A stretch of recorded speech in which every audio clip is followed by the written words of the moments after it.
In this video, we're going to be talking about how to handle variables in your material and sub costs. So stick around, you're going to want to watch this. Welcome to Hammer and Grind.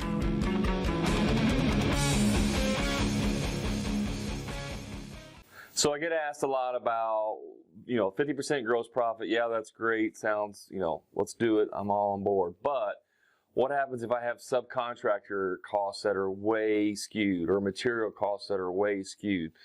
So let's look at the board here and we'll give a couple examples. In a typical 50% gross profit scenario, we would have something like this. $1,000 in labor, $1,000 in materials, maybe $250 in sub costs.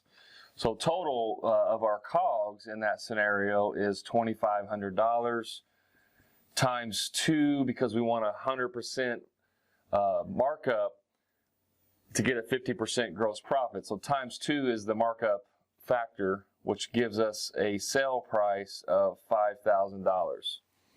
So in this scenario, $1,000 labor, $1,000 materials, $250 in sub, $2,500 total times 2 gives us a $5,000 sale price. If we sell this and everything lines up, that gives us a 50% gross profit on our jobs. So one alternative that we can do to charging 100% markup on everything is to break it out into each individual thing. So if we use the same scenario where we have $1,000 labor, $1,000 in materials, and let's say the sub is $2,500. Okay, so that gives us a total of $4,500 is our COGS. And if we do a times 2 markup, that makes it $9,000. Now some of you may say, no one's ever going to pay $9,000, too much. I say, bull crap, quit making excuses. That's what I say. And I'm not giving you permission to lower your price, because if I give you permission to lower your price, you're going to do it every time.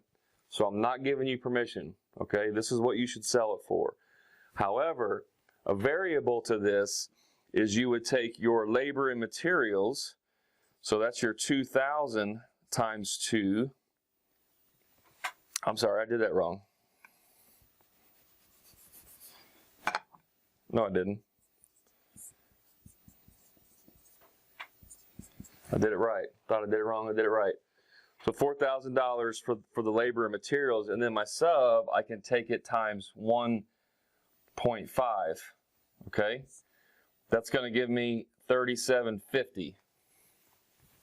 And then if I take that, that's $7,750 is my new total versus the $9,000. But what I'm doing here is screwing myself out of $1,250. I want the $1,250. And this doesn't matter if the material costs are way over, if this is 5 or 10,000 or the subs or whatever, but my labor is always times 2. I never, ever, ever deviate from my labor as a times 2 multiplier.